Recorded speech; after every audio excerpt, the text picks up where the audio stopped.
Assalamualaikum warahmatullahi wabarakatuh. Ini terima kasih atas kesempatannya, Bib. Terima kasih sekali.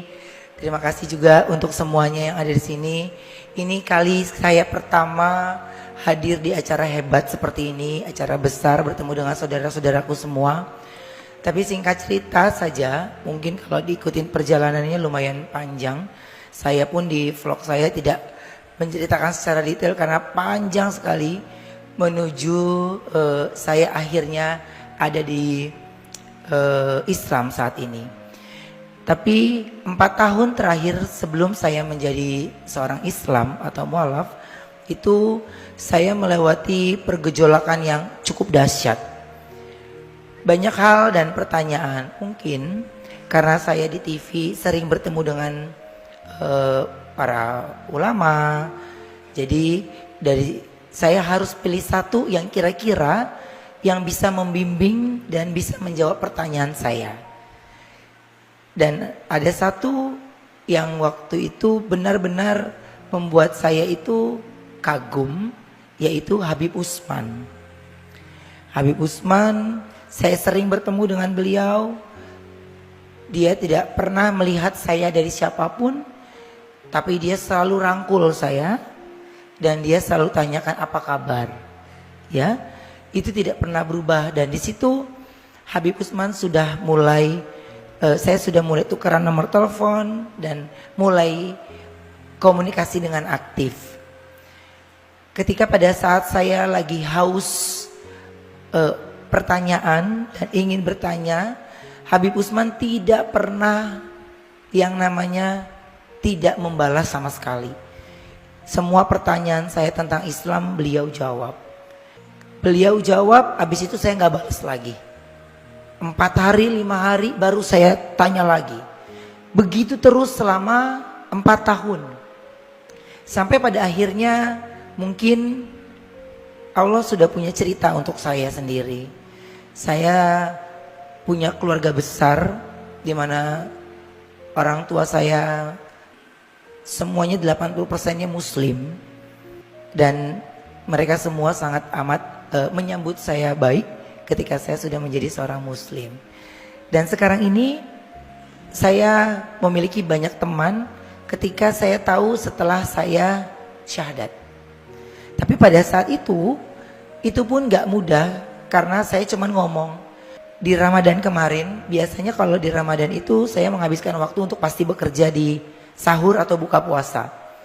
Tapi saya cuma ngomong begini dalam hati, ya Allah, kalau kau izinkan saya benar-benar khusyuk dan fokus pada saat di Ramadan ini, izinkan saya bekerjanya sebentar saja.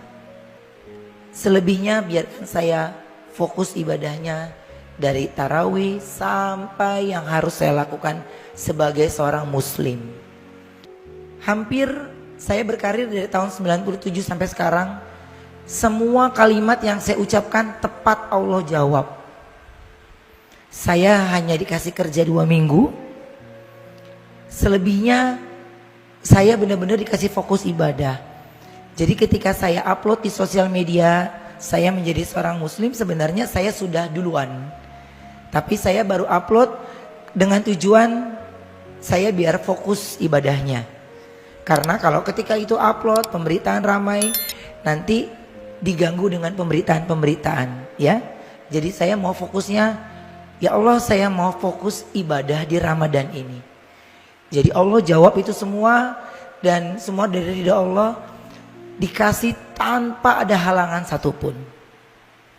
Dan Masya Allahnya saya berjalan pada saat itu, saya cuma bilang gini, pada saat saya mualaf, saya bilang sama Habib Utsman, Bib, saya sudah siap. Lalu Habib Utsman memilihkan saya hari yang baik. Ada 2 tanggal yang saya pilih, akhirnya salah satu tanggal itu yang saya pilih. Bahkan ketika saya memilih tanggal tersebut, satupun dari tim manajemen saya nggak saya kasih tahu. Teman-teman sekitar saya, mereka hanya curiga saja. Tapi mereka tidak tahu karena tidak ada statement dari mulut saya sudah muslim. Tapi pada saat itu, di hari itu saya bawa manajer saya dan orang kantor saya itu untuk mendampingi saya untuk syahadat. Di rumahnya Habib Utsman, di tempat itu saya benar-benar khusyuk banget sesuai dengan apa yang saya kepingin. Saya ingin ya Allah menggunakan baju putih. Karena pada saat itu saya selalu ada aja ketika di satu kerjaan yang mengharuskan warna ini, tapi saya bilang ketika saya memutuskan saya syahadat, saya maunya menggunakan baju warna putih. Dan Habib Utsman memberikan saya waktu untuk saya maunya wangi bib. Setelah saya syahadat selesai, saya baru menangis. Karena semua yang saya ucapkan Allah jawab tanpa satupun yang meleset. Saya cuma bilang, perkataan saya ketika saya masuk Islam dan tidak ada embel-embel hati marah, kesal, benci dengan apapun yang terjadi sama saya sendiri. Tapi saya cuma bilang, ya Allah, saya ikhlas. Satu kata yang buat saya itu pendek, tapi kalau kita lakukan dengan baik, saya cuma ucap, ya Allah, saya ikhlas. Gak ada lagi hati saya marah, kesal, atau tidak percaya diri. Semuanya Allah mudahkan. Bahkan pada saat itu minim sekali yang tahu, hanya tim kecil saya. Di sini saya tetap, ini tempat pertama saya juga untuk saya datang bertemu dengan saudara-saudaraku di sini. Saya juga bawa abang di sebelah sana. Abang itu yang selalu mendampingi saya dari saya pertama kali menjadi seorang muslim.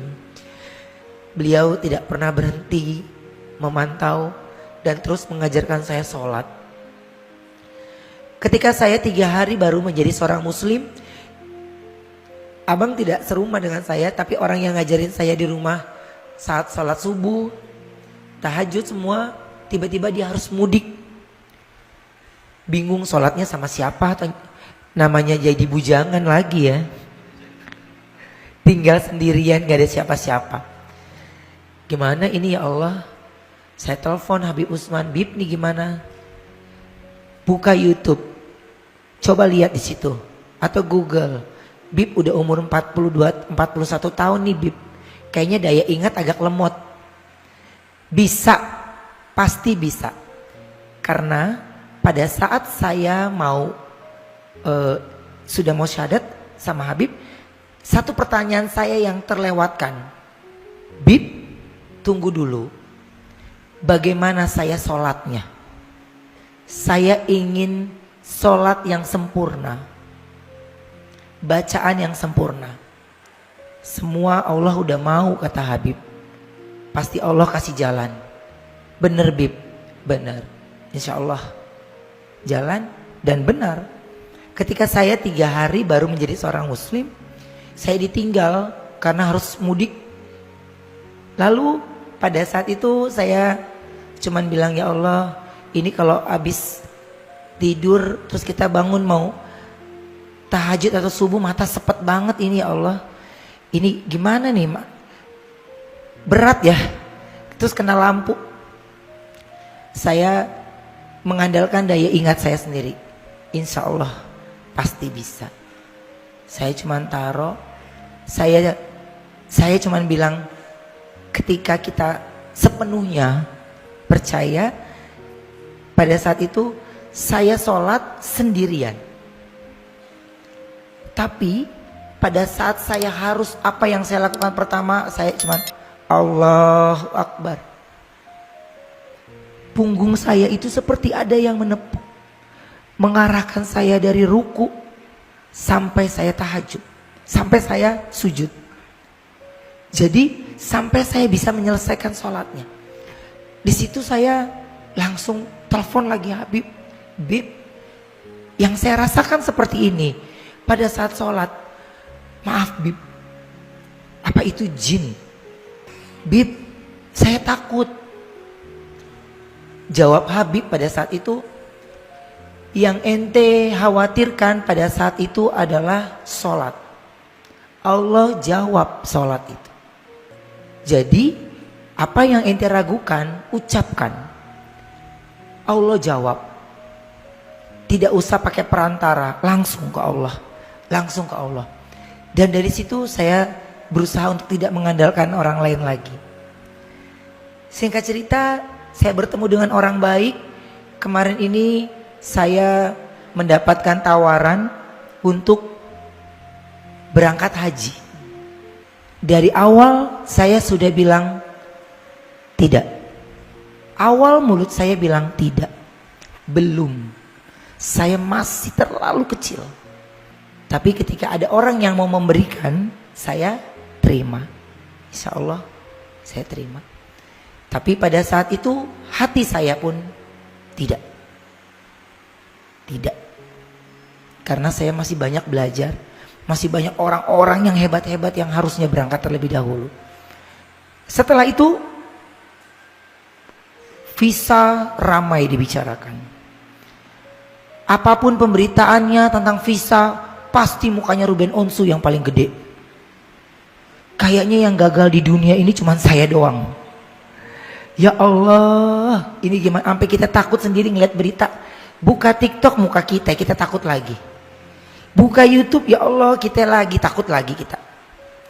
Kita nggak berani sama sekali. Sampai gini, ada teman kita tuh yang tinggi gede tuh si Ivan Gunawan ya. Dia udah berangkat duluan, dia ngeledekin kita aja di sono dia. Beri kita bilang, lu sholat yang bener deh, biar dapat jodoh. Gue mah udah pernah. Iya, bener nggak? Gue udah pernah. Lu berangkat deh, lu sholat, lu doa yang bener kata gitu.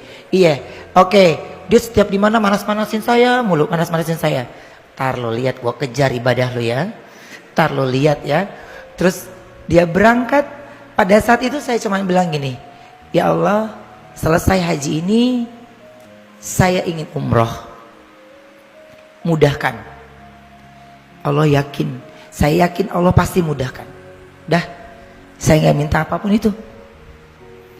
Jadi pada saat itu saya ucap, Ivan Gunawan pulang dari haji, saya orang pertama yang mau dia pamerin. Saya ladenin aja. Saya temenin dia makan, temenin dia cerita, yang penting dia puas hati. Sampai akhirnya saya bilang, nanti ada kalanya kita pasti pergi berangkat bareng. Gue mau lihat lu sama gue yang paling banyak duduk siapa. Karena saya tahu dia kalau ada tiang seneng. Karena dia untuk nyender. Makanya seperjalanan saya sama dia itu ketika saya menjadi seorang mualaf, saya nggak kasih tahu dia. Ketika dia lagi benar-benar fokus ibadahnya, dia juga nggak kasih tahu saya banget, biasa aja. Sampai karena saya tahu emang dia adalah partner yang dipilih Allah kayaknya untuk berdampingan sama saya untuk keimanan saya lebih kuat lagi. Karena pada saat itu mau Idul Fitri saya bingung. Ya Allah, ini sholat Idul Fitri di mana? Saya orang belum tahu saya Islam lagi. Aduh rame nih. Gimana ini? Mau numpang di tempat temen, ada temennya cewek. Lah kan saf cewek sama saf cowok beda kan? Gimana nih ceritanya? Diem. Saya ditelepon sama Lesti. Kok kesini oke? Saya cuman bilang saya pergi ke Senayan City. Saya cuman itu malam takbir. Saya belum tahu akan sholat id di mana, ya. Saya belum tahu sama sholat id di mana. Saya cuman bilang, siapapun orang yang bertemu saya pertama kali di lobi, yang menyapa saya pertama kali, kenal ataupun tidak kenal, saya akan numpang sholat di tempat dia. Itu saya ucap. Percaya atau tidak, baru masuk mall, turun dari eskalator. Dari sekian banyak manusia, Ivan Gunawan yang turun. Ya Allah, gua gak bisa jauh dari ini manusia. Jadi saya cuma bilang, hey, gua besok numpang sholat di tempat. Gua udah tebak lu Islam kan? Berisik lu ah.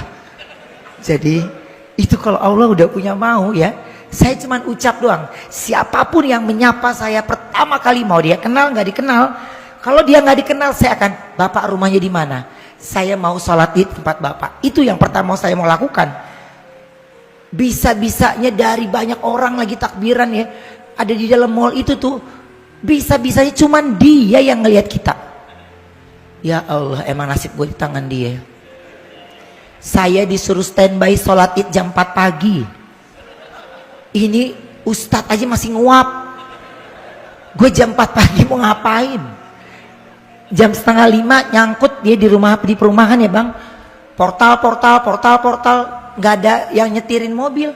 Udah kita cuma ngomong gini doang. Waduh, matahari udah mau terbit, kita udah diomelin sama Iman Gunawan. Kita belum nyampe. Sampai sono kita ditinggal setengah jalan. Saya taruh mobil di tempat orang, saya ikut dia. Sampai sana jam 5 ya, jam 5 lewat ya, masih sepi, kaca masih pada dingin sama AC. Lah ini sholatnya gimana sih, masih sepi. Kok kita duluan, kata dia. Gue mau duluan datang supaya di paling depan. Ini tiangnya paling oke. Hah? Kurang ajar ya. Saya cuman begini, ya Allah, karena cuman dia doang lagi yang nampung kita sholat id ya. Ya sabar, udah sabar.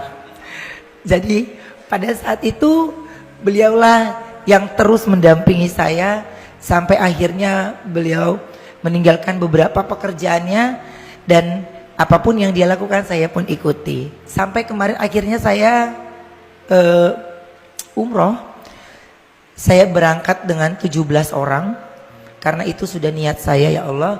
Dalam perjalanan saya ini ada 17 orang, di mana masing-masing ceritanya ada dalam perjalanan karir saya dan perjalanan saya menjadi seorang muslim. Saya berangkatkan, Allah izinkan, tapi banyak sekali kata-kata di kuping saya. Wah, ini susah loh, ini susah loh.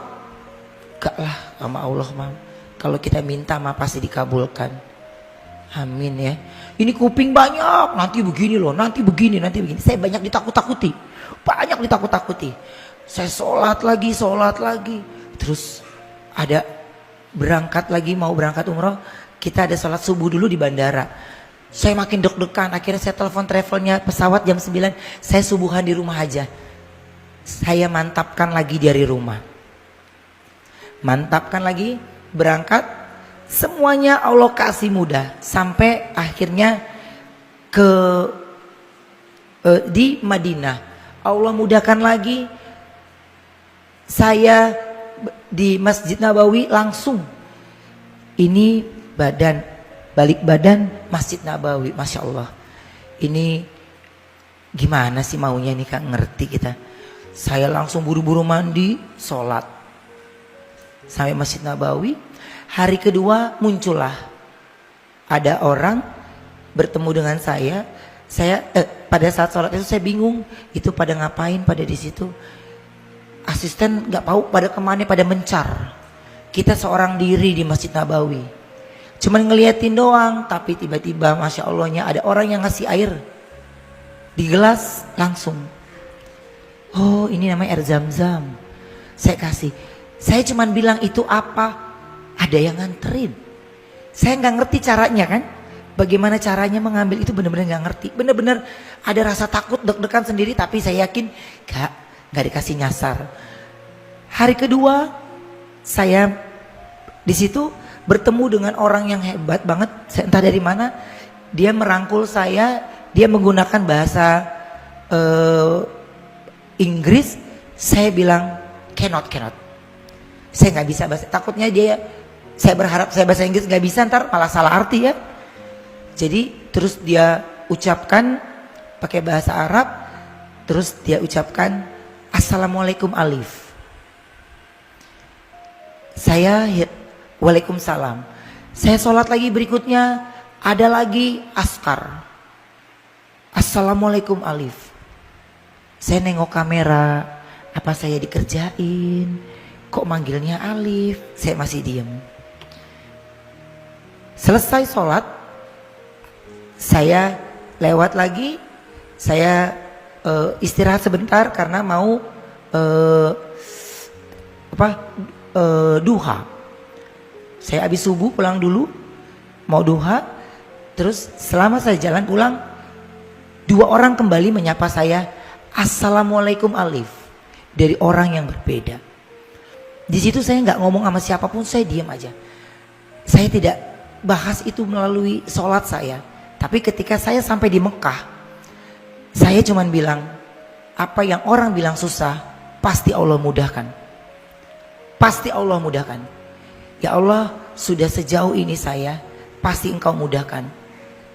Saya orang manusia tinggi gede, kita cuma sekecuil. Gak ada apa-apanya, kegeser juga mental 2 meter. Ya. Ketika saya bilang, ya Allah, saya harus sampai di sana. Harus sampai di sana. Tadinya megang kamera, gak ngerti gambarnya ya, intinya. Saya jalan terus, Masya Allahnya, Allah mudahkan, saya langsung cium Hajar Aswad, tapi saya bingung doanya apa. Ya Allah, lupa yang saya mau minta apaan ini. Saya cuman ngucap apa gitu. Sampai ya Allah sekali lagi ya Allah sekali lagi sekali lagi baru tuh yang saya mau tuh semua terucap.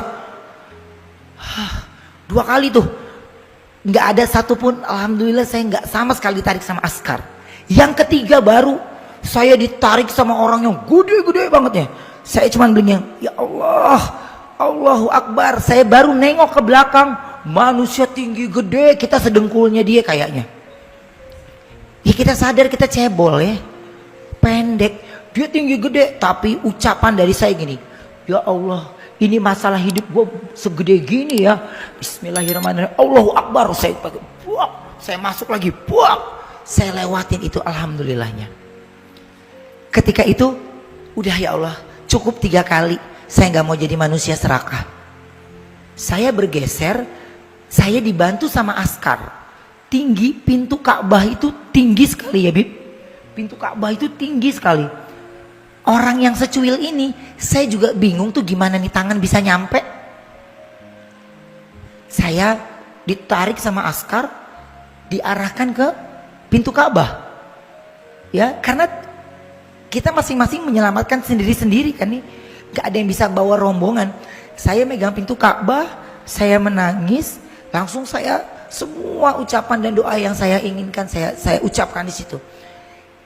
Saya berhenti ketika ada suara di kuping saya itu berucap jelas sekali di kuping saya, jaraknya tidak jauh, jelas di kuping saya. Assalamualaikum Alif. Dari situ saya baru sadar betul. Dan saya turunkan tangan saya. Di situ baru saya mengingat dari awal saya di Madinah sampai saya di Mekah. Semua, bahkan di kuping saya pun Assalamualaikum Alif. Disitulah saya baru menangis. Saya merasa tidak sendiri karena saya sudah andalkan Allah semuanya. Terakhir kali sebelum saya tutup malam hari ini, singkatnya hari itu saya harus kembali, tapi saya masih dapat Jumatan di Masjidil Haram. Saya cuman bilang, ya Allah, dari saya tahajud sampai nanti saya pulang nanti Isya. Karena setelah sholat Isya saya baru menuju bandara. Izinkan hamba selalu berada di depan pintumu. Entah bagaimana Allah atur semuanya, pokoknya setiap pas azan saya pasti pandangannya ada di pintu Ka'bah, pintu masuknya. Dari situ saya cuma bilang, ya Allah, terima kasih. Ini semuanya Engkau permudah. Sehingga rasa keraguan, rasa takut, rasa khawatir ketika kita libatkan Allah dalam hidup kita, perjalanan kita, yaitu yang saya jalani sekarang ini, dan saya takut sekali. Saya cuma bilang, ya Allah, saya pasti sedih sekali kalau seandainya saya harus terlewatkan sholat. Ya Allah, kenapa saya kalau setiap sholat tahajud, seandainya tahajud terlewatkan, kenapa saya sedihnya tuh bisa sampai kayak sedihnya sampai sedih banget. Jadi jangan kasih saya sedih lagi, besok saya nggak akan ulangi lagi. Dan dari situ perjalanan saya, alhamdulillah sampai saya berdiri saat ini, Allah kasih saya kejutan lagi bertemu dengan saudara-saudara saya di depan saat ini, di atas ataupun di bawah, dengan begitu luar biasa. Habib, sekali lagi terima kasih banyak atas kesempatannya, dan benar-benar belum lama bertemu dengan Habib tapi rindunya benar-benar rindu begitu luar biasa. Ini sedikit perjalanan saya. Mudah-mudahan apa yang menjadi keinginan kita semua ketika kita langsung husu dan berdoa tanpa perantara, tidak usah ikut campur tangan orang lain lagi, serahkan sama Allah, Allah yang akan atur kita semua. Assalamualaikum warahmatullahi wabarakatuh.